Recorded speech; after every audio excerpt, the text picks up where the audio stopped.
Hey friends, welcome back. I just watched this new Sister Wives episode and, quite frankly, I'm not alright. Like, if you ever wanted to witness the emotional breakdown of a 20+ year marriage unfold live, this is it. Christine and Janelle didn't merely exit Kody, they essentially handed him the mirror and said, "This is who you are, get over it." And I'm not kidding when I say this episode was like the emotional hangover we've all been waiting for. Because for the first time, they weren't angry, they are finished. You could look in their eyes, that quiet, ultimate sort of peace that sets in when you finally stop pleading to be heard. Now, before we proceed to the analysis, I have to admit, this episode struck pretty uncomfortably close to home for me. You know the part when a person is trying to restore something that's been damaged for decades and everyone's going along like it's still salvageable? Yeah. It made me think of my parents when they broke up. My mom once told me, "Sometimes the quiet after the fight hurts worse than the fight itself." That's what this was like. The silence. The fatigue. The "I can't do this anymore" vibe.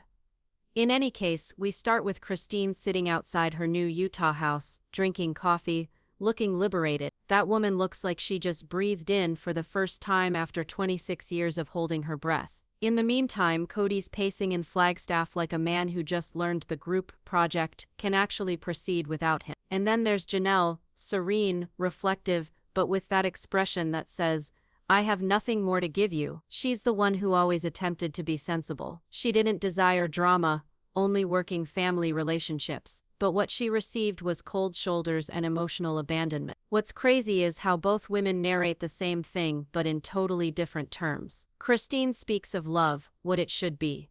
What it became, not anymore. Janelle speaks of partnership, what is necessary for it to survive, and how Kody just stopped coming through. And the pitiful thing, he really doesn't get it. He still speaks as if they wronged him. By the end of the first 10 minutes, I was already yelling at my TV like, "Sir, you did this." But don't worry, it gets worse. Because in this episode, Christine and Janelle don't just walk away, they explain why. And it's not the tale Kody's been peddling. So this is where things really began to crack. Francine had been complaining for years that she felt invisible. But this time you could see it. The vibe changed. She stopped trying to get through to Kody and just started quietly checking out. The dinners became shorter, the smiles became polite, and the way she used "we" began to sound more like "me." Meanwhile, Janelle was struggling to keep the whole house of cards afloat. Budget sheets, teenage mayhem, property woes, and a husband who seemed to think appearing once a week was sufficient to deem it marriage. She wasn't in the market for romance, she just wanted to be respected. But Kody continued spinning his own reality, and you could see that she'd no longer bought it. There's one scene where Kody discusses loyalty. Typical Kody, he puts everything in terms of how he's been injured. And Christine, bless her heart, just sits there with that serene smile that says, "You don't even know what love looks like anymore." What's fascinating is that both women came to their breaking point for completely different reasons. Christine's heart shattered from the emotional distance. Janelle's patience perished from the persistent imbalance. It's two sides of the same tiredness, one driven by neglect, the other by control. If you've ever dated someone whose relationship with you was one-sided, you know this fate. The long silences, the insincere smiles at holiday gatherings, the "we're fine" that everyone can tell is a lie. That's the breaking point. The realization that peace and distance are preferable to company and chaos. Christine's side is half heartbreak, half relief. She's not yelling or sobbing, she's finally speaking the truth without an attempt at making people comfortable. That's the strength of being done. You stop censoring yourself. She says she continued to hold out hope that Kody would pay attention to her again, that perhaps if she worked a little harder or held her smile a little longer he'd return emotionally. But each season his universe became smaller until it was just him and Robyn. When she understood she was fighting over attention within her own marriage, something inside of her snapped. What actually hits is her quiet truthfulness. She says she used to think she was the problem, too needy, too sensitive, too jealous. Then she looked around and realized she was simply asking for the same respect Kody gave Robyn automatically. The imbalance wasn't in her head, it was right there at every family dinner, every decision where her voice didn't count. She tells this small story about trying to plan a holiday gathering. Nothing dramatic, just logistics. But Kody dismissed her with that half smile, which is, I've already made up my mind. It's minor, but it mounts up.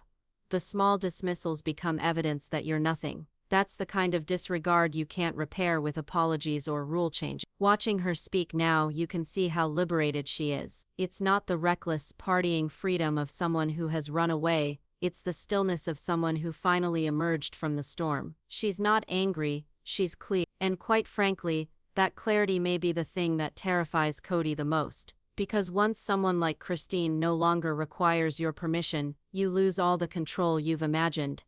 Janelle's version of this narrative sounds different than Christine. She's not emotional or volatile, she's measured, almost detached. But that outward composure is a mask, because beneath it is 25 years of seething frustration. She's the one who constantly attempted to make plural marriage function like a business plan.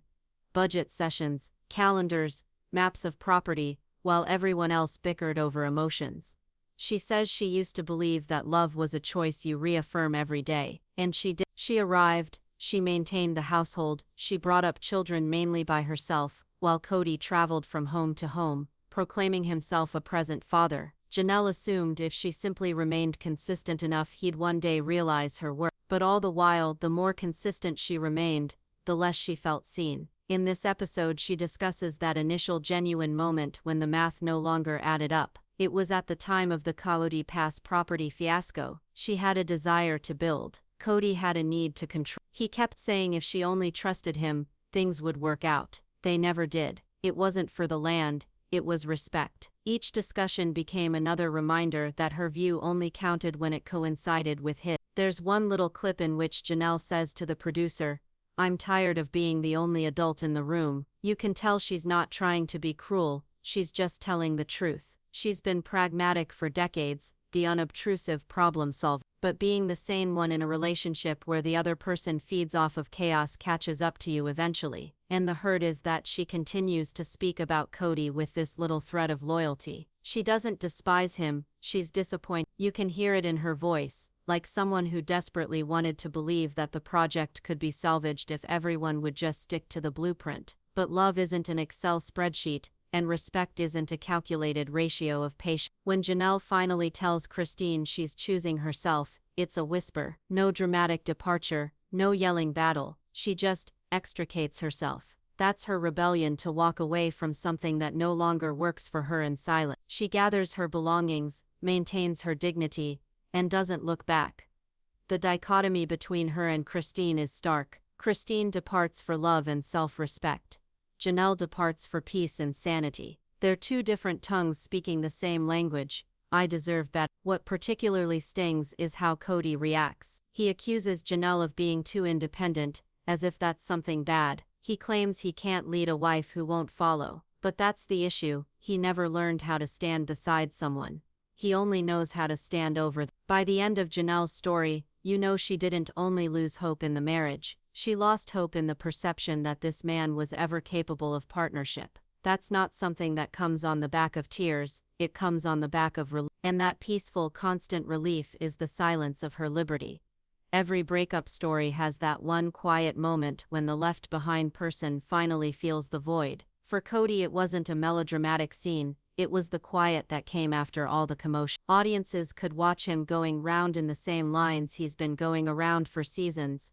About loyalty, about how no one gets the principle. But this time, there was nobody to persuade. The fascinating thing for any veteran viewer is the way the dynamic was reversed. For years the wives had waited for him to arrive. Now he waits for a reaction that never materializes. When a person emotionally checks out, you can sense it even via a television screen. His interviews began to sound defensive, then bewildered, then strangely wistful. That's the sequence of losing control, denial, blame, then the gradual awareness that the narrative moved on without you.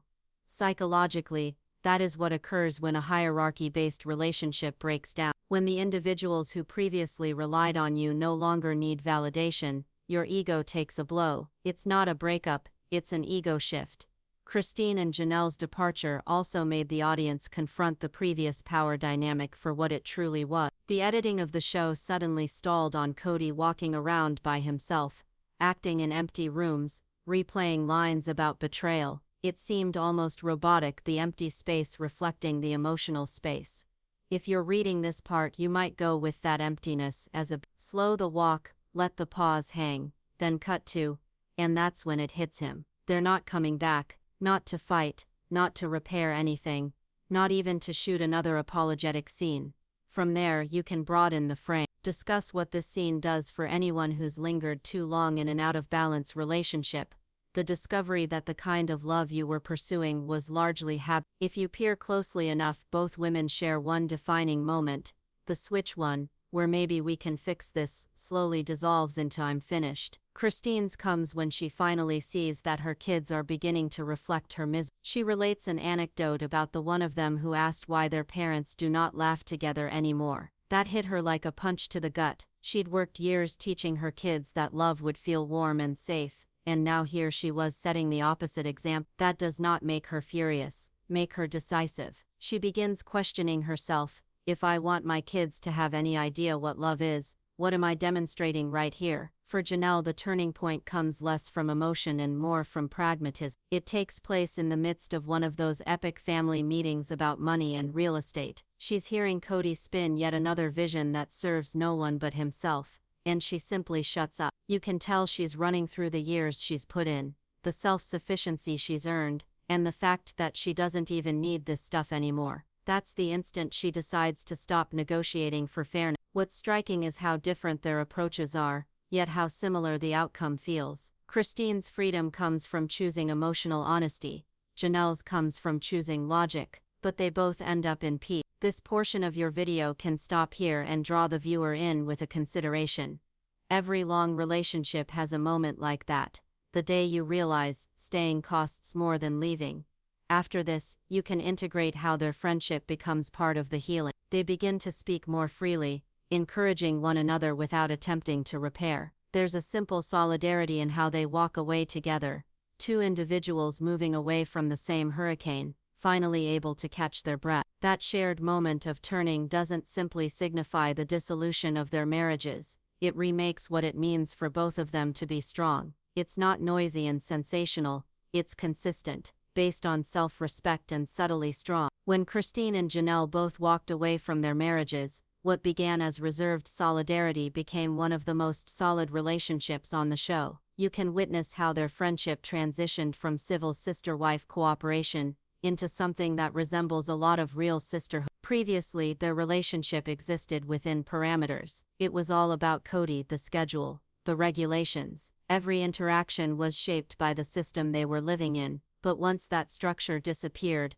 their friendship finally got room to breathe. You start to notice small moments that feel real, like when Christine helps Janelle figure out her next steps with housing, or when Janelle checks in on Christine's new life in Utah. There's laughter, teasing, and that kind of easy honesty that only comes when you've both survived the same storm. It's refreshing to see. These two women spent decades being measured by how well they fit into someone else's definition of family. Now they're building a relationship on their own terms. They speak of the past without bitterness, of religion without guilt, and of the future with a sort of hope that seems rooted. From an observer's point of view, it's also a reminder that healing does not always occur alone. Sometimes those who best understand your suffering are those who endured it alongside you. Christine and Janelle didn't walk out on their marriages. They walked toward a friendship grounded in truth and common ground. If you're reading this section, you can stay with that emotional cadence. They once had a husband in common, now they have freedom, coffee and a renewed sense of peace. And for the first time in years, that's all they need. The elegance of this transformation is understated but their relationship turns into the unspoken proof that something beautiful can come from something sad. It's the portion of the narrative that lightens all of the tension, proving that endings are also beginnings, just without the mayhem this time. Kody's response to Christine and Janelle venturing into independence is multifaceted, and to be honest, says more about him than about them. On the outside, it appears to be confusion crossed with pride and frustration, as if he can't make up his mind whether to respect them or resent them. To begin with, he phrases it as betrayal. He speaks of loyalty, of how they gave up so easily, of how he's left holding the pieces. But the longer he speaks, the more it is evident that what truly disturbs him isn't their departure, it's that they no longer need him. There is one revealing scene in which he confesses to feeling disrespected by Janelle's independence. That term disrespected is a favorite of his. Independence to him reads as rejection, but to Janelle and Christine, it's mere survival. For all these years they did it all with him, and now they're doing it all without him. The irony here is that Kody always professed he wanted strong, independent wives, and he got them. The only difference now is their strength doesn't revolve around him anymore. Christine is doing amazingly well in Utah, living a life that even appears happy. Janelle is consistent, creating her own agendas, concentrating on her children and grandchildren. And Kody, he's stuck trying to understand a world that no longer operates according to his script. If you read his recent interviews, you can see the trend. He continues to reference how unfair things are, how he's the one who's being betrayed. But that defensiveness comes across as a man too late understanding that the dynamic he established no longer applies. It's not anger, it's loss of control. In story, this is where you can slow down and allow a little bit of empathy to creep in. You don't have to defend him, but you can validate what is real. It's tough seeing people you believed would always be around move on with their lives. Even tougher when you know they're doing better. That's the humble reality behind his response. Kody is not upset that they left, he's upset that leaving revealed what wasn't working in the first place. This is a turning point in the entire Sister Wives narrative. For the first time, the wives are not revolving around Kody's universe. He's the one circling around theirs, and it's something he doesn't entirely know how to deal with. When the dust finally began to settle after Christine and Janelle left, what remained wasn't merely a shattered marriage, it was a ripple effect that ran through every branch of the family. The emotional aftermath affected everyone in different ways. The older children did see it coming. They'd seen their mothers struggle through years of disappointment, and when finally things cracked open, they were all for the most part relieved. But for the younger ones, and particularly those who were still close to Robyn and Kody, it was confusing. One day they had this vision of what family looked like, and the next that vision didn't exist anymore.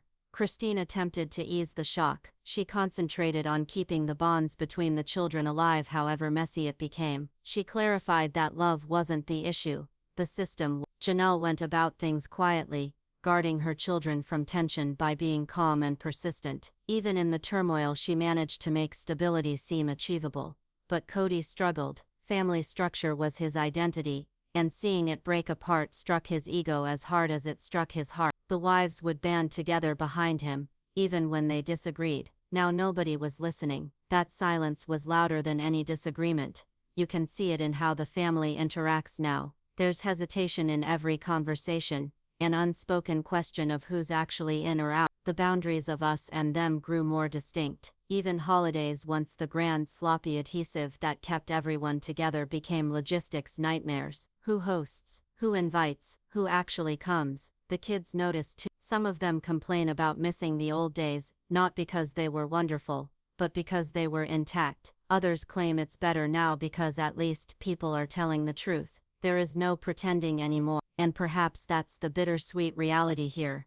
Honesty mends. But it also opens things up first. Christine and Janelle's choice to leave didn't dissolve just their marriages, it pushed everyone else to examine what was left behind and determine what they wished to hold on to. Kody continues to state that the family's tale isn't completed, yet the fact remains, it's already something else. Not the dream he promised them years ago, but a group of people still struggling to learn how to love one another differently. It's dirty, it's unglamorous, but it's authentic. When people discuss how the Sister Wives family disintegrated, Robyn's name is always mentioned. It's not because she's the newest wife, or because she's Kody's lawful wife. It's because things tipped the balance when she became a part of the family. Early on, Robyn appeared to be the breath of fresh air Kody had been hoping for. She was younger, spiritual, sweet-tongued, and willing to make polygamy happen. But with time, what appeared to be peacekeeping began to resemble quiet control. The dynamic shifted so quietly that no one noticed it unfolding in real time. Christine has spoken previously about feeling like Kody became a different man after Robyn came along, not overnight, piece by piece. Suddenly every big decision included Robyn's in. If she didn't like the idea, somehow it never happened. Kody began speaking of we, when he actually meant Robyn and me. To the other wives it was like being gradually erased. Janelle once described it as watching him construct a completely new marriage with ours receding into the background. It wasn't jealousy, it was loss. You can love someone intensely and still know when they've quit being present to you. Robyn's supporters argue she simply happened to be the one who still had faith in Kody when the others didn't. Perhaps that's partially true, but it is also true that she reaped the rewards of his favoritism, even when it harmed the rest of them. The pricey home, the non-stop attention, the emotional devotion, something that was supposed to be shared began only to belong to her. Christine summed it best. It wasn't about Robyn as a person, it was about what her presence revealed. The fissures were there, Robyn merely made them impossible to ignore. Then there's communication. When the family reached discord, Kody and Robyn became a single unit, one voice, one side. That left the others alone, like outsiders within their own marriage. It's no accident that erosion of trust began roughly when Kody started defending Robyn at all costs. Regardless of what happened, even observers picked up on the change. You could read it in his posture, the way he leaned into her when they were discussing things in group, the way his irritation with them often reflected Robyn's aggravation. It was no longer a family of peers, it was Kody and Robyn at the center, and everybody else orbiting them around them. By the time Christine walked away, that dynamic was cemented, and by the time Janelle caught up, the question wasn't why they departed, it was how they managed to remain so long. Robyn frequently claims she didn't want to be responsible for any division, that she desired sisterhood and bond. Perhaps she does, but the fact is, even with good intentions, one cannot thrive in an environment founded on imbalance. And that is the tragedy here. Robyn didn't necessarily destroy the family, she just highlighted what was already fragile, undefined, but once the light hit it, there was no going back. After years of existing within a world where every choice had to revolve around Kody, Christine and Janelle both had to learn how to make choices for themselves again. And that, perhaps above all, was the building block of their rebuild. Christine went first. When she packed up and went to Utah, a lot of people assumed that she was escaping. But in her own words, she wasn't fleeing from something, she was heading towards peace. For the first time in decades, she had a space that was hers alone. No family meetings, no need for approval, just peaceful mornings, her kids and the freedom to choose what happiness looked like now. Her transformation was right before everyone's eyes. She began smiling again, not the courteous, photo-op smile, but the one that hits your eye. She discussed dating, rediscovering love, and how weird it was to be picked with no one else in the running. You could sense how unusual it was to her, being loved without being given it because of staying quiet or waiting. Janelle was different. She was not as vocal about leaving, but her fortitude revealed itself in the refusal to compromise further. Stability became her goal. Financial stability, emotional stability, and personal stability. For years she had been the unobtrusive backbone of the family, the practical one who handled the nuts and bolts of plural life. Now that same self-discipline was her security net. Janelle began reinvesting in herself. She reunited with her older children, particularly those she had battled with her father. They formed her crew, her anchor. You could notice how much lighter she appeared in each new interview, as if someone who had finally set down a burden she didn't even know she was bearing. What makes both women's narratives great isn't revenge, it's healing. They didn't leave in order to prove a point. They moved away because they finally realized how tiny they'd been made to stay. Christine reports that the biggest adjustment is the silence. She no longer wakes up expecting trouble. Silence, she once said, is a sense of peace and not loneliness. That's when you know healing is tangible. When being alone no longer feels like a punishment. Both women are proof of what happens when you forego waiting for closure and take matters into your own hands. Their new lives aren't ideal. There are still co-parenting issues, cringe-worthy phone calls, and public gossip, but there is also laughter, warmth, and newfound strength, born only from living past disappointment. It's not a matter of starting over, it's a matter of starting right. And here's the irony. The same independence that once towered over Kody is exactly what rescued Christine and Janelle in the end. If the stories of renewal belong to Christine and Janelle, Kody and Robyn's story is one of reckoning. Between them now is left nothing but the strained quiet of a plural family. It's silence, and silence, for Kody, has never been simple. From the outside, they continue to attempt to present a unified front. In interviews, Kody speaks of being grateful to Robyn, about how she was the only one who remained loyal. Robyn agrees, her eyes filled with tears, saying that she never wanted this to happen. But beneath the rehearsed responses, you can sense the strain of two women seeing the family they lived for no longer live. Robyn particularly appears exhausted, not furious, but drained. She's said it more than once, she didn't sign up to be the sole wife. In her head, plural marriage was about sisterhood, co-motherhood, and community. Now all that is lost, and she has a husband with more bitterness than love. Kody, meanwhile, is trapped still in the cycle of attempting to recreate what transpired. He discusses disloyalty and betrayal, but not very often accountability. The same control that kept the family together is now consuming what remains. He wants to move on, but not enough to face how his choices led here. You can see the cracks between them too. Robyn has moments where she tries to soothe him, to calm the anger. But it's hard to comfort someone who's grieving the image of himself he used to believe in. Kody built his identity around being the head of a large, functional plural family. Without that, he's just another guy in a silent house, attempting to reconcile with the reverberation of his own choices. Financial pressure piles on. The large house they purchased, a mark of security and God's plan as they termed it, now seems like a burden. Keeping it up without the joint revenue of several houses has proven more difficult. Robyn once said she believed the home was for the family's future. Now it's a reminder of the future that never came.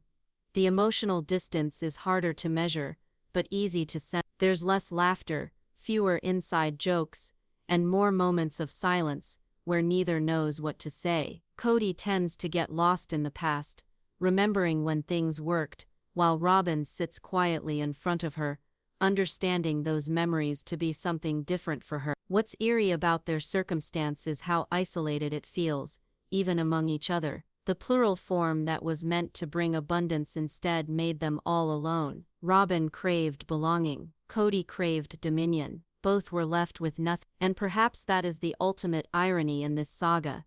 The two individuals who fought hardest to keep the system intact are the ones living in its ashes. Robyn describes herself as still praying for reconciliation, that perhaps one day the family will reunite. But deep inside, even she must know that the truth, the sister wives' family isn't reunifying, not as it once was, never. When the news that Christine and Janelle were finally leaving did finally emerge, the fans didn't merely respond, they went crazy. Social media erupted with all manner of opinions available. Some applauded the women, praising them for being brave enough to leave. Others were defending Kody and Robyn, insisting that he was backed into a corner. But what was most striking wasn't the sides individuals were on, it was how intimate the reactions were. Folks weren't simply sitting around watching a reality program any longer, they were observing their own existence staring back at them. The muted disappointment, the years of settling, the instance when you understand love is not enough, those happened to everyone. The sister wives saga became no longer about polygamy long ago. It was a lesson in what goes wrong when communication fails, and one person's needs begin to supersede all others. Christine's choice to end things seemed to speak most profoundly to women who'd lingered too long in something that wasn't good for them. Her serene act of defiance, the fact that she didn't lash, didn't over-dramatize, simply said, "I deserve better," was like a battle cry. You could feel the ground shift online. Comments like "I've been Christine and she gave me courage to leave" filled every thread. Janelle's departure struck a different chord. Her story connected with people who had spent years putting family and practicality first, people who had built their lives around stability instead of joy. When she finally said enough, it was a reminder that quiet strength has limits too. As for Kody, the public reaction has been complicated. Some fans still sympathize with him, explaining he's human and stressed, but most view him as the mastermind of his own destruction. someone so obsessed with control that he lost sight of building connection. Every mention of loyalty and submission from him is met with fans' evidence of him belittling his wife's feelings. It's not hate, it's disappointment. And Robyn, she's stuck in the middle. Some fans believe she's manipulative, while others believe she's naive. But either way, she's become a figure of what happens when love becomes favoritism. Folks notice how she's lonely now, how being the favorite isn't such a good thing when there's nobody to do it with. What's interesting about the whole affair is how profoundly it reveals modern relationship dynamics. It's not just about plural marriage, it's about emotional labor, boundaries, and what happens when power isn't shared equally. Viewers started asking bigger questions. How long do you keep trying to fix something that doesn't make you happy? Is loyalty still noble when it costs you your peace? What does partnership even mean when one person always gets the final say? Which is why this tale packs more of a punch than most reality show soap operas. It's raw, honest, and horribly human. Everybody finds something in it that reminds them of themselves, no matter how much they might deny it. Christine and Janelle's departures became a sort of mass therapy session for viewers. Folks weren't merely watching them recover, they were recovering because of them. And perhaps that's why this show, decades later, continues to draw millions of viewers. It isn't mere entertainment, it's a reflection. The sister wives' family may be broken up, but the discussions they led regarding love, autonomy, and respect will most likely outlive the program itself. When the credits roll on this installment of Sister Wives, what remains is not merely the conclusion of a marriage, it's the conclusion of an era. For 15 years, this family stood as a strange, messy, and fascinating experiment in love, faith, and compromise. But what we're seeing now is what happens when the experiment finally runs out of subjects willing to keep pretending it works. Christine and Janelle are no longer the sister wives, they're women who found their way out of a story that stopped serving them. Christine rebuilt her life in Utah with her kids, laughter, and a partner who truly listens. Each time she smiles on camera now, it is like she is getting back a part of herself that she had lost years ago. Janelle, as reliable as ever, is finding solace in being independent. She's not running from drama or closure, but rather creating a life that is peaceful and earned. While Kody and Robyn continue to struggle to make sense of what's remaining, they speak of faith, loyalty, and beginning anew, but there's a gravity in their tone, a soft dawning that perhaps the family they worked so hard to keep together was gone even before everyone else left. You can see it in Kody's eyes when he's speaking about Christine. He isn't angry anymore, he's haunted. He's not only missing his wives, he's missing the part of himself that once felt necessary.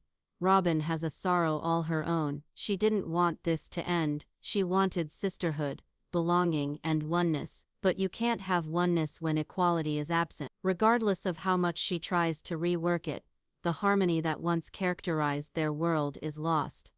The novel, however, is not a tragedy, it's a reboot. For all the tragedy, this fall compelled everyone to grow up. The women discovered that love isn't tested in suffering, it's tested in truth. The kids discovered that family is not about framework, it's about protection. And Kody, perhaps he's still discovering what leadership really means, when nobody is under compulsion to follow.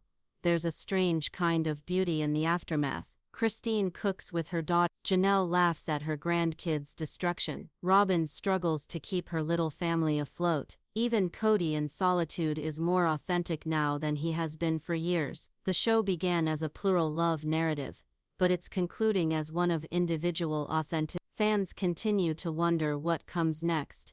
Will there be reconciliation, new relationships, another spin-off? Possibly, but truthfully, the most compelling chapter in this book has already been written. It's the moment that every individual ceased attempting to fit into the perfect and began living in reality.